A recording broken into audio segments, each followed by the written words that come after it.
Assalamualaikum warahmatullahi wabarakatuh.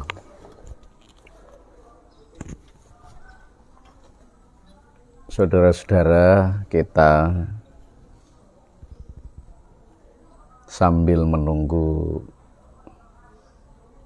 maghrib, saya mencoba untuk melihat beberapa kata-kata bijak dari para wali yang menjadi inspirasi kita. Kitab ini namanya Tadhkiratul Auliya, yakni kitab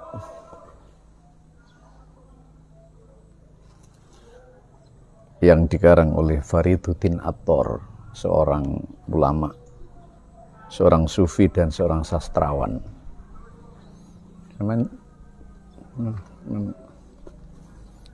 Di Saman rono enak kono di sana aja, Mas. Namanya yang lengkap adalah Abul Faid Dhinnun Al-Misri rahimahullah ta'ala. Kana rahimahullahu min salatini ahli thariq. Beliau ini adalah seorang ratu dari ulama ahli thariqah. Beliau ini adalah seorang waliullah. Salatini ahli thariqah artinya adalah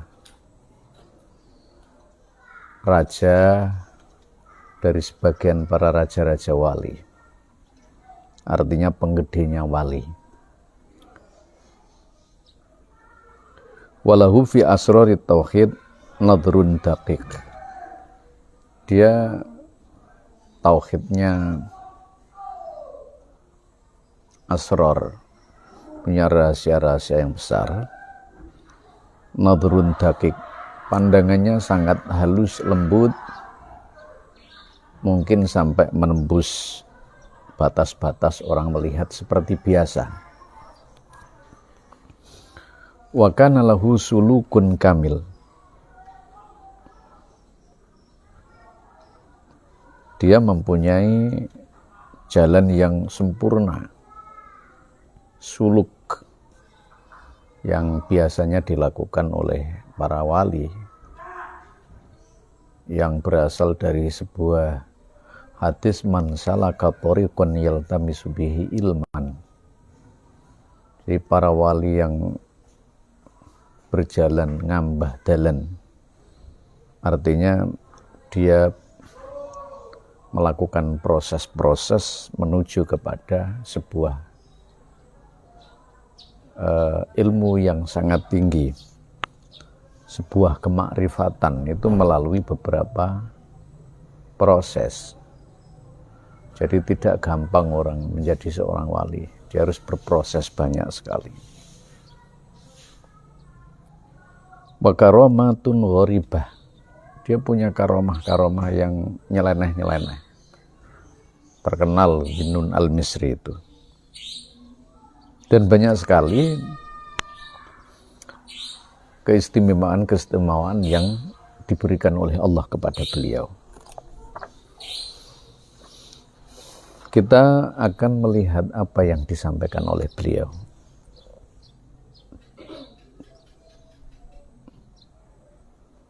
Yang disampaikan oleh beliau adalah tentang hati, yang di sini dijelaskan. Beliau mengatakan alamatul qalbil marid arba'atun.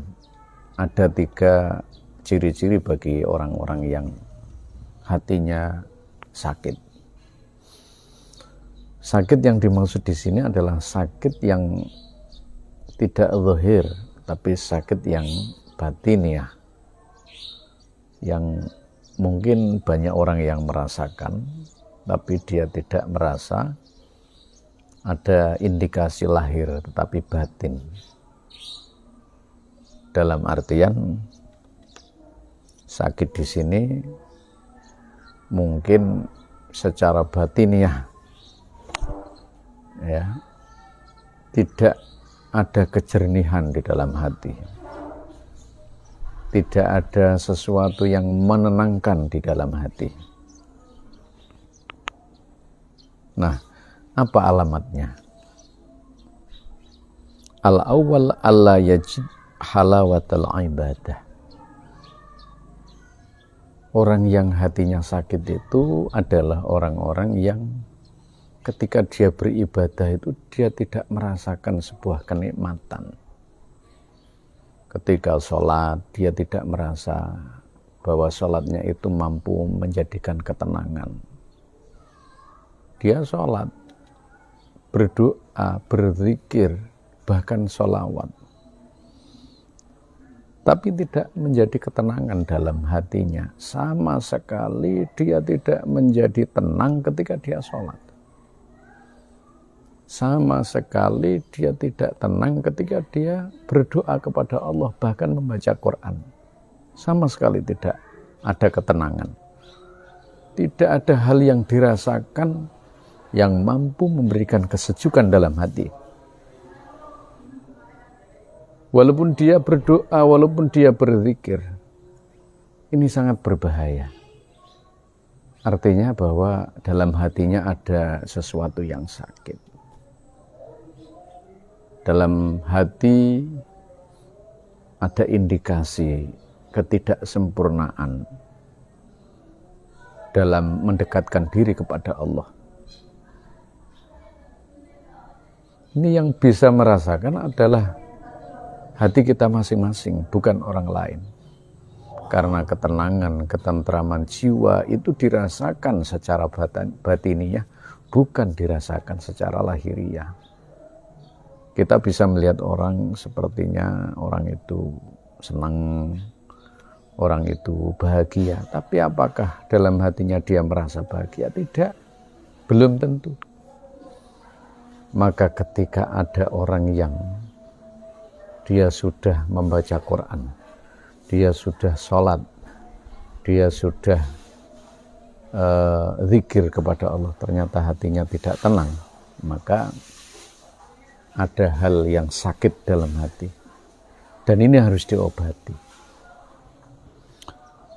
Alamat yang kedua adalah alla yakuna khaifan minallahi ta'ala.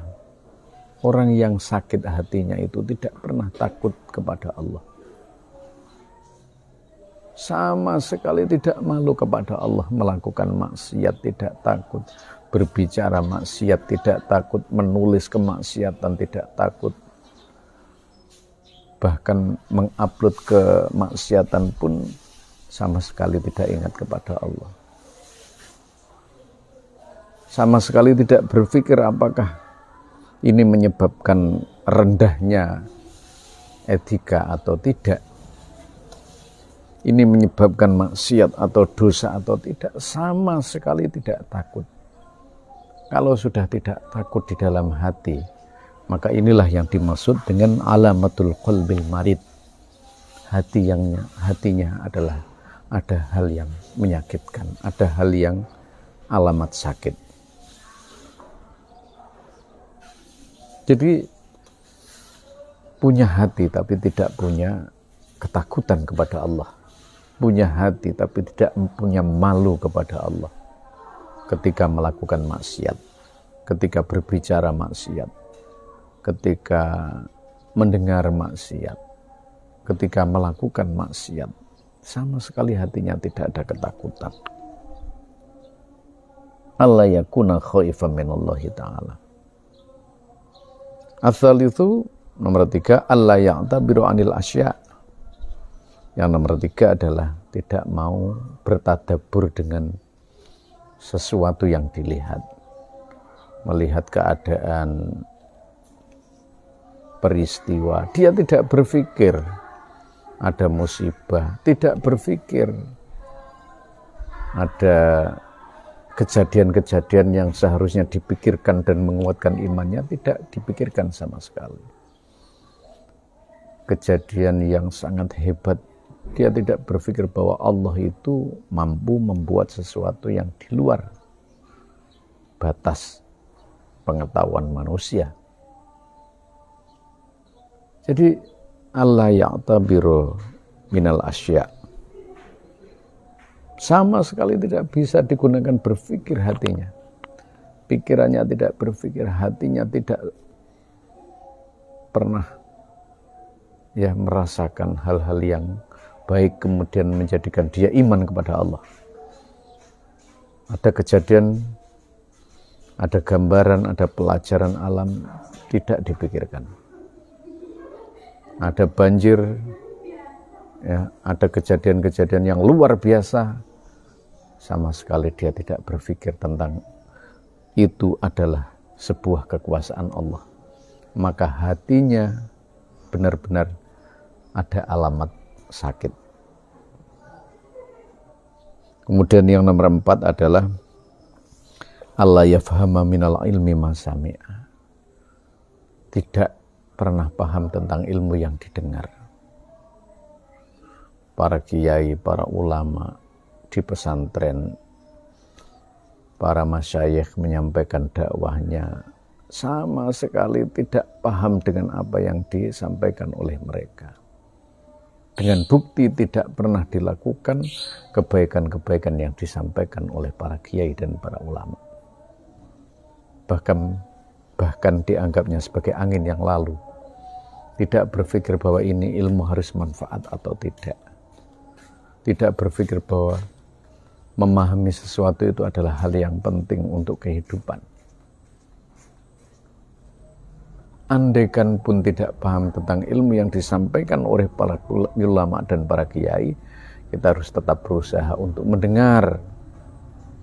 Sedikit demi sedikit kita dengar dan kita minta kepada Allah pemahaman, karena otoritas pemahaman adalah Allah.